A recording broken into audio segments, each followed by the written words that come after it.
A single game changed his life forever. James McGinnis collapsed on his high school football field back in 2014. He was given a less than 7% chance of survival, and he beat those odds, and he's here with us today. We share his incredible recovery from a traumatic brain injury.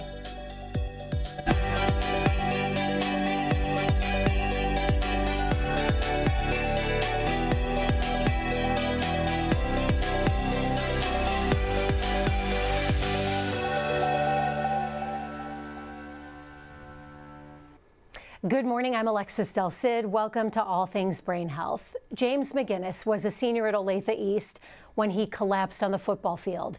Doctors diagnosed him with an acute subdural hematoma.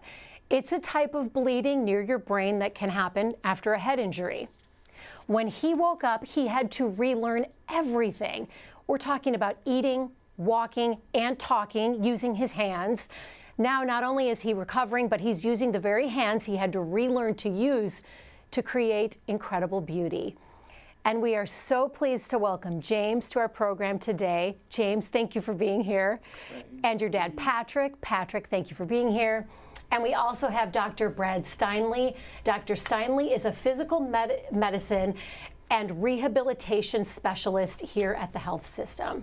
Thank you for taking the time to be here, Dr. Steinle. Thank you. James, I want to start with you. What position did you play? So I was outside linebacker and slot back for offense. My injury occurred while I was playing outside linebacker though. And it happened during that game? Yes. It wasn't a delayed response to a previous hit that you had taken? No. What, if anything, do you remember from the game? For me, really, it was all the pre-game, ooh, we're going up against our rivals, and we were all amped up, but then just fades to darkness where like the incident happened. Right. So you remember leading up to the game, but not the hit. Yeah. Patrick, do you remember watching the hit and thinking, whoa, that looked nasty? It was. That's the crazy thing, is it didn't look. I've seen that tackle 1,000 times. It wasn't something out of the ordinary. It was, he came in and like he was taught, he with his shoulder on the hip and his ear on the belly button, in front of the runner, and as he goes to wrap up, the guy was running forward, and it caused his head to kind of quickly whip to the side, and I think that whip caused a rotation of the brain within the skull in a way that tore some of the lining. And he got up from that play, and fortunately the next play went away from him, but he was trailing it, and then afterwards he turned to go back to the middle of the field, and the only telltale sign that happened right after the hit or the tackle he made and the next play was that he continued to adjust his face mask. And I believe what was going on is that, as the injury was occurring, that side of his skull was going numb, and it didn't feel like the helmet fit right. So he continued to adjust it even when he wasn't in on the play, the second play. And then he went down and face down. The trainer was out there immediately and called the doctor in. And I think most people that night, thought it might have been heat exhaustion or whatever. But as you heard the ambulances coming, they realized it was more serious, and he hadn't moved. And so you just heard this hush come over the stadium. Oh my gosh. Everybody started praying. And were you in the stands just I was watching, on the side.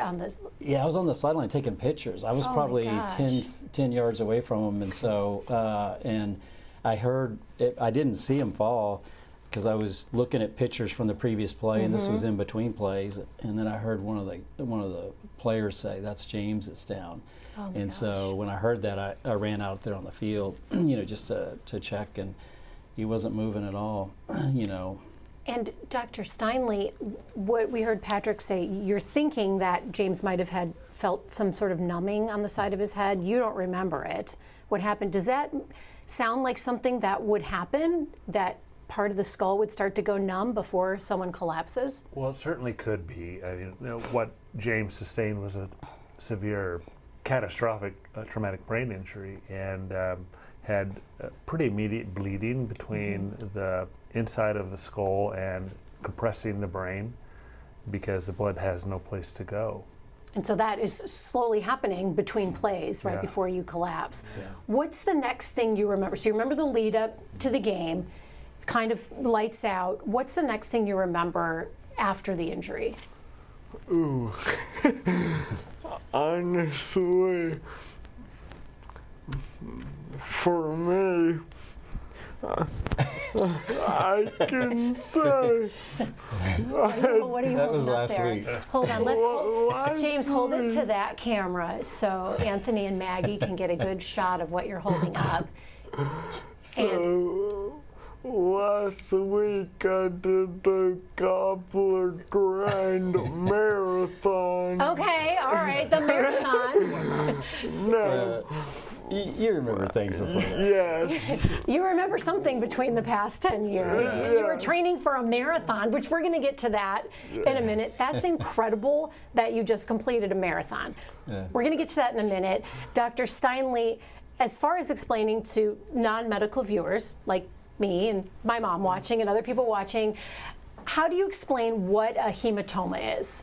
Well, hematoma is a pretty rapid accumulation of blood because of a blood vessel tearing, and it could either be an artery or a vein, and so the blood has no place to go. Like if it's on your arm, you'd get a bruise, but in a hard shell, your skull, that blood is accumulating and it's compressing the brain, and the brain is the consistency of very firm jello, so it's going to give because of the blood compressing the brain tissue, and so and it can be obviously catastrophic very quickly. Where did it tear in James? Because Patrick talked about a hard hit that whipped his head to one side. It was probably one of the main arteries of the brain that tore. Like down by the base from the turn? Yeah, more in the back of the brain. Okay. And rapidly accumulates.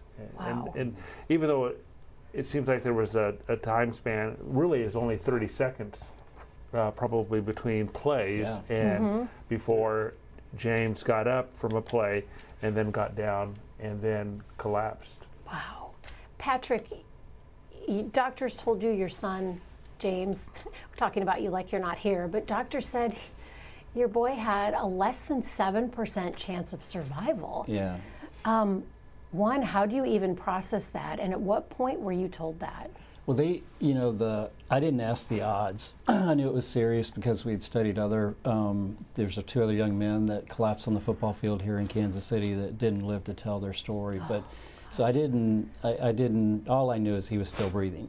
And kind of we have a saying within our family is that, you can't change history. There's nothing you can do about the past. So you just focus on what you can do now. And so I kind of went into research mode, like how are we going to recover from this and get through this, but and we won't mourn his death until he takes that last breath, so we're going to continue to celebrate everything he does today. He couldn't do yesterday until that happens. So that when you start to talk about, James has a saying, he goes, we don't believe in fortune tellers, we believe in ourselves and we believe in Christ. And so you don't, the reality is nobody knows what's going to happen, even though that night we had doctors during the stay in ICU say that we were too optimistic and that he probably wouldn't make it through the night. They didn't even put a percentage on it. 11 years later we're interviewing the EMT and he goes, I thought there was no chance of his survival. It's a miracle. Yeah, really. Definitely a miracle. Wow.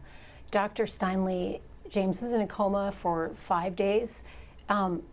When were you brought into the conversation? Well, ordinarily, I would have been brought into the conversation when he was in the ICU, but he was in an outside hospital, and so I think they would have brought physiatry in when he is in the ICU. But really, our responsibility as a physical medicine rehabilitation is going to be once they come off the ventilator. But in James' case, I got involved when he was in a day rehabilitation program here in Kansas City, and he had spent 6-7 months in a program in Nebraska. And then James and I actually had a relationship before. No way. Yeah. Our boys play. James and my son played basketball in AU from probably 7th grade through sophomore year in high school. So I knew it's AAU. AAU basketball. Okay, AAU basketball. Yeah, club basketball. And so, so I knew a little bit of what James' story was. And then when they came back into the community, they were involved with the day rehabilitation program, and I serve as medical director there. And so did you recognize him right away?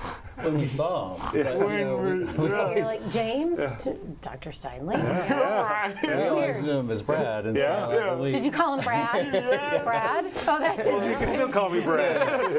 And so we, wow. you know, and not until he walked in the room, it's like, Brad, Dr. Steinley, you're Brad. You know. That must have felt reassuring. It really was. Someone you knew. And such a unique opportunity because, you know, when we would talk about, you know, Jane, like one of the common things we would hear is that, well, he's reached a plateau, he's got to rest. And it's like, you don't know my son. And you're not, the audience isn't seeing James when he heard his dad say, you got to rest, he rolls his eyes, like, what's rest? Yeah, so James is like, he's very competitive, he's very, you know, active, and so, you know, we don't ever take a rest. We're always going, and so it was nice with, you know, Brad knew that, Dr. Stanley knew that because he saw him play ball, and he saw him, you know, he was very competitive, and so today he competes more with himself, you know, trying to beat the last time he goes out, but that competitive juices is still there.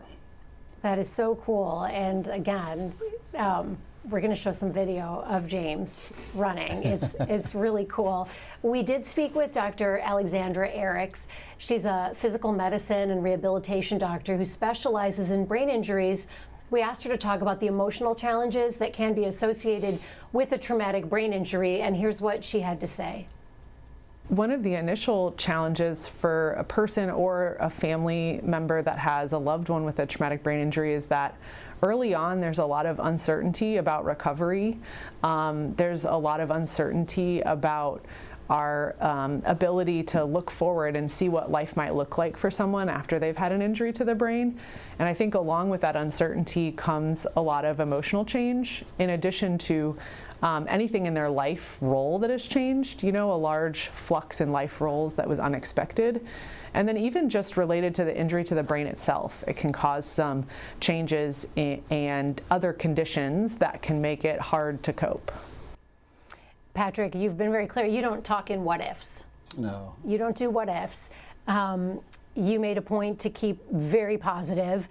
Was that hard to do as a dad, or was that in your nature to just gonna stay positive about this? You know, it actually came from early on. James got signed up for 3 basketball teams one day because he was on a team, and then his mom signed him up for one, and I did. And he came off the court.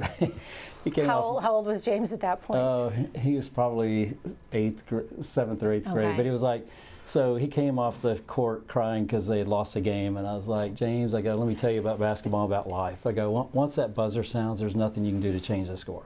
So don't spend your time worrying about it. Just focus on what you can do today and what's ahead of you. And by the way, you got a game in 30 minutes. We got to get back on. With your other team. And so and so you know, when he was on the field and he collapsed, those words are coming back to me. It's like there's nothing you can do about what just happened, you know, other than we're going to focus on what we're going to do going forward. Oh, wow. And the other thing that I think was key is that in ICU, I had heard that, you know, when you're recovering from a brain injury, you can still hear, even though you may not react or talk or anything. And so we were very adamant that, you know, when the kids came in to visit with them, or when the doctors were giving us information, that if it was bad news, you're going to tell us outside this room, because nothing in this room is I can and I will. And just try to keep that positive environment. And, you know, it is hard when you look out and try to predict the future, because it never happened as you project, you know. So the key to this is just focus on today. And then you have plans A through Z for tomorrow, and when you get to tomorrow, you go, okay, which one's most appropriate for where we are today?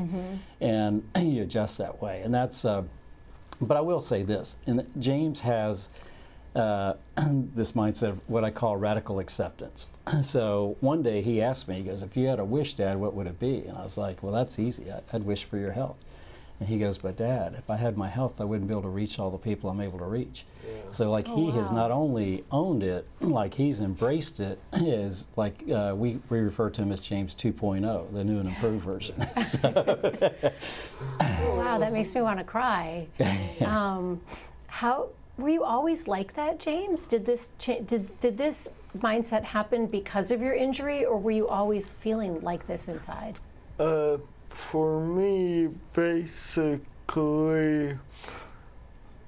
I was only this way with my closest friends or friends that I hung out with all the time.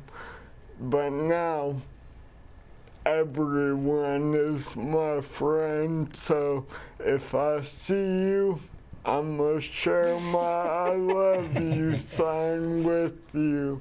That's awesome.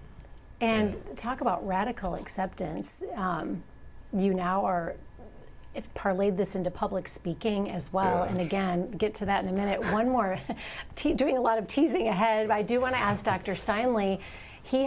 James had to relearn everything: walking, talking, eating, using his hands. In what order do you tackle those things? Well, you tackle all of them at once, but it's very foundational. You know, the first thing was James has got to come off the ventilator, get him breathing strong enough where he can be off the ventilator. And then he had a feeding tube, so we had to work on basic feeding. But things like getting, you know, from laying in bed to the side of the bed, to being successful at that, and then also standing, and then we work on postural and control, and then it's, can he take a step? Can he take another step? And with considerable assistance. Just like a baby, you're just literally learning how to use your body. It's exactly like that. Oh That's my the gosh. analogy we use with the kids. It's like laying a baby down, newborn on a blanket and watching them roll over for the first time. You know, it's like you get excited, but it's a very slow process. And like a baby, but your mind is still James, the guy who went down on the field. You're still you on the inside.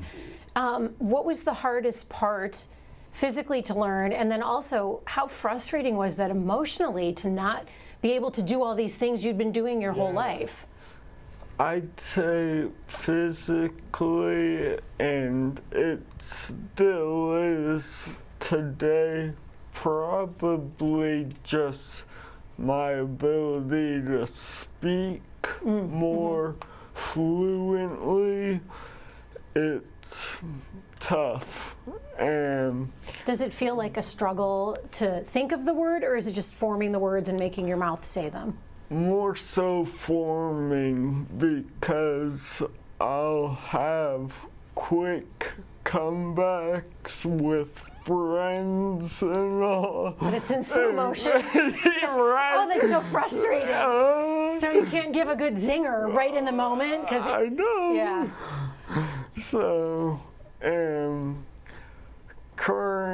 another just current goal would be mainly running more. More than a marathon.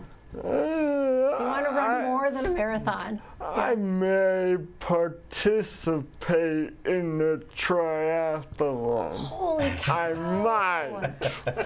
Talk about goals. That's not on most people's goals. Most people don't have that goal.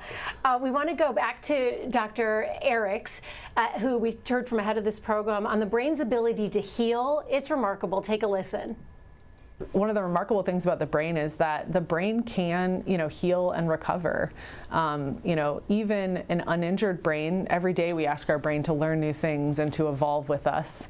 And so we're asking it to do that in a very trying situation, but we know that our brains can learn and we know that our brains can grow. And so I just try to remind them that, you know, it's going to be a day-to-day process. It's going to be a journey.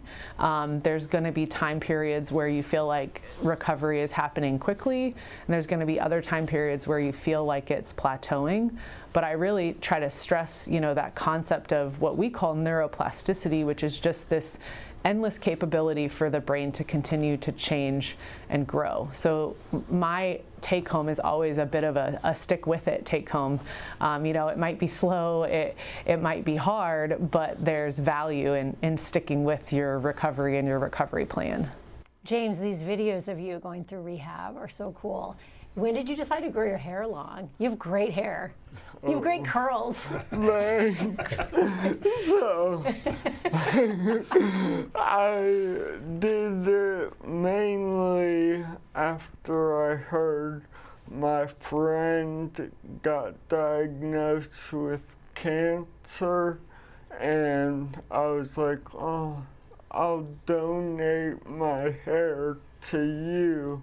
So I grew it out, at that time, just 6 inches, and I had her cut some of my hair, and even some other friends and some random strangers at the barber shop. So, yeah. Oh, wow. You know, that kind of circles back to what you're saying, is you never know what life is going to bring you. You had a friend who got cancer. Yeah. And so you're going through it with your friend on a whole different level. Dr. Steinle, how do you help motivate patients who maybe aren't wired like James when they plateau and they get frustrated? Well, James doesn't completely know about this, but I want to use James as an example to come in and talk to patients that are struggling, worrying about plateauing. Because we've used peers before, because we can talk a good game, but I've never experienced what James has experienced. But sometimes we'll just mix it up. You know, even James has got burned out on some activities, but the amazing thing about James is he gets burned out on one activity and then he does another. And so with James, it's been pretty easy, I think, for his parents to keep him motivated. But I mean, to be honest, you got tired of the traditional therapy, but then you get into a pool and then you work on some activities with it, being on a surfboard, working on balance. And then some of the things that you've done with the running just was so cool. Something to take care of the plateau in other areas. Let's get to the running, because I want to tell our viewers, if you have a question or a comment, we already have some coming in. If you have anything you'd like us to read out loud on the program, send it to us right now on YouTube or Facebook. The links are right there on your screen. Okay, so about the marathon. When James was injured, doctors told his mom and his dad recovery was a marathon, not a sprint. And James, you took that literally. Here you are working with your team at your first attempt at running post-injury. Yeah. And now, look at this video where you ran a marathon just a few weeks ago, and this is video of you crossing the finish line. That is so cool. How did you feel after the run? I simply felt amazing, and just to have so many followers and my own grandmother put my medal over my head. Could we see her in that video? Did you see her in the video we just played? Right there at the okay, can we, I don't know if we have the ability to play it again, but I want to see Grandma. She's 93 and uses a walker. She has a philosophy, if you don't use it, you lose it. And so she refuses to sit in a wheelchair. So sweet. We have some side-by-side video of James before and after. Okay, on the left is his first attempt at running. And on the right, there he is, finishing his marathon. Who's holding the cord behind you? Is that a my strap? best friend, TJ Rowe. He ran the marathon too. He did the last 6 miles. Yeah. So your best friend helped you cross the finish line. Dad, such a proud dad moment. Oh yeah, I was, we joked that early on when I'd hold the gait belt, I said, James, I'm making deposits so that one day you can help me when I get older. And the irony is during that marathon, I hurt my left knee at the 3 mile mark. And so when we got to 20 miles, I put a knee brace on, and you don't see it in any of these videos, but I was someone else was holding the resistance band, and I was hanging on to James's shoulder because he was supporting me. From James. I was. And at one time, I got behind the chair or chariot and go, Pat, you can sit in me. I'm nice and comfortable.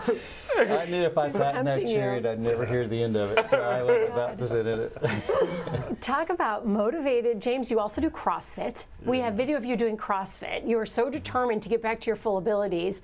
So, Dr. Steinle, how do you know as a doctor, when you have a patient like James, is it ever time to say slow down? Well, I think yes. The short answer is yes. The long answer is that if they are we've had people that have tried to exercise away their disease, and they can run into overuse injury just like people that are neuronormal. And so, and we had. I think there's maybe been some things where James has had some issues with more musculoskeletal stuff, but then that's when we back off. And do you feel pain, musculoskeletal pain? For me, not so much. Now, I still have numbness and tingling within all my fingers and both hands, and same for my feet. So that's the only real early on issue. Early on, he had experienced neurofatigue, and we had to be careful of that. And ironically, it was more studying. And what's neurofatigue? That's just where you're just mentally exhausted, like you can't move on, and so. So that was more of a challenge, but because James can't feel some of that pain, that's also a challenge because whenever we do something, I dress exactly like him. So if my feet get cold or I start to get frostbite or whatever, I know he's probably experiencing, even though he doesn't tell me because he can't always feel it until it's too late. Yeah. So we just try to be very mindful of that because he doesn't always feel the pain. And we had a story where the first time he went to he was in a pit for the Zac Brown concert. He had a $50 size blister on the bottom of his foot. And I'm poking at it going like, can you feel this? And he's like, no. And I was like, well, I guess we can go. So we went and we stood 3 hours in the pit. A blister the size of a golf ball? Yeah. And then afterwards it was still there, but he couldn't feel it. And it was the craziest thing. Wild. So fast forward probably 5 years later, he was out playing basketball in the backyard barefoot. He gets another blister and come in and I poke at it, and he goes, ow, that hurt. And I was like, well, this is great news. He didn't like the fact that I was poking on it, but it was great news because he could feel it. So. You have such a phenomenal support system with your friends and your family. We also talked to Dr. Eriks about that, and she told us that having that emotional support is so important to physical recovery. It is. When we talk about recovery and neuroplasticity and brain health, we talk about the consistency of doing those things with everyday life, with everything that you're trying to do. And so it's impossible to only do those interventions when you're in a therapy setting, right? We need those things to then translate to home. We need you to practice those things you're learning in therapy at home. And a lot of times it's going to be hard for patients to practice at home if they don't have support and help from family. And so I think family is the piece that rehabilitates that part, right? They help the patient find the purpose that they need to find the motivation that they need to find to continue to, walk that path and walk that journey forward after brain injury.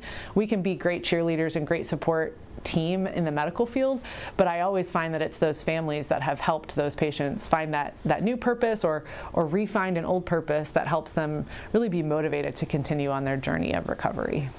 Did you throw out the first pitch at a Royals game? Yes. When was that? That was so cool. It was probably 5 years ago. It was John Mayberry was who he threw it to, and he knows him because his son played AAU basketball with us as well. Another connection? Or his grandson. Wild. It was his grandson, actually. But and so it was kind of cool because the year after his accident, he was asked to throw the first pitch at the Miracle League, and when he threw it, the ball almost hit his foot. And so fast forward, I don't know, it was probably at least 5 years later, and he got invited to throw it at the Royals game, and he threw it right down the middle. That's incredible. Remember when 50 Cent tried to throw a pitch and he hit his foot? It was bad. You did that was great. That was a great pitch. I want to get to our community questions because we just have a few minutes. We're over time. It's such a good conversation. And we do have a viewer who wants to know about your public speaking because you've parlayed this into public speaking. Who are you talking to when you speak? For me, I'm trying to reach everyone, so I'm just letting everyone know, hey, we all need love, so we all need to share our love with others. So I always start and end a speech with my I love you, in sign language. I love that. And yeah. We have did you want to add something to that? Just to add, one of the kind of groups he targets, he speaks to a lot of therapy groups, so physical therapists, occupational therapists, and in those speeches, it's very much, if you think your patient's plateaued, think circuit training, like change it up. So you're educating the physical therapists and nurses and doctors by speaking from your own experience. Absolutely. And so cool. Then he does a lot of faith-based speeches, and he does corporate speeches as well that are motivational with the theme of hope, faith, and love tied to his journey. So and you are reaching so many people. We have a question from Jared. Well, Jean Reardon says, very inspirational story. Ruth Allen says, great story. Thank you, James. Beverly writes, this is so inspiring. And Jeremy wants to know, does the rehab have a typical recovery pattern? Can you tell when a plateau is coming? Or is it more like you're doing rehab to encourage neuroplasticity? So Jeremy wants to know more about the rehab and how that works. It's a couple different questions. Well, I think the neuroplasticity occurs by the repeated activities. And so if a patient's getting burned out, we can switch to a different activity to try to enhance that neuroplasticity as well. But the typical recovery is always atypical. So every patient has their own atypical. And so James is exceptional in his recovery, but he is a good role model because we're 10 years in, and James is learning new activities all the time. And historically, we said people recover, most in the first year, and then it's kind of done, and then we're kind of stuck. And James is a great example James is doing different things in the 8th year, and then in the 9th year, and the 10th year, and who knows what, the 11th year, the 12th year, and the 20th year. And you're doing more than most people who haven't had a traumatic brain injury will do.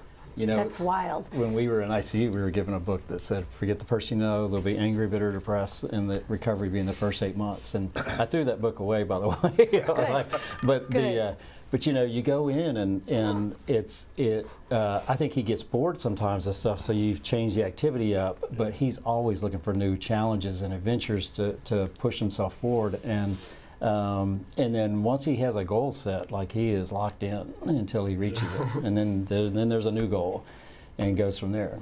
Speaking of new talents and different things that you do, and before we get to our today's takeaways, we have to talk about Parade of Hearts because James, you're gearing up. You're an artist now as well, so you're gearing up for your 3rd year as an artist in the Parade of Hearts.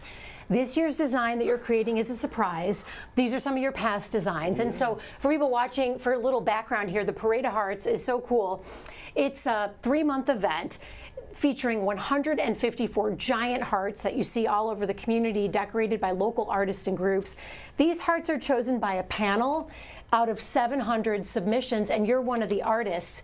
Were you an artist before your injury? Not at all. I mean, It's incredible. give me a piece of paper and pencil.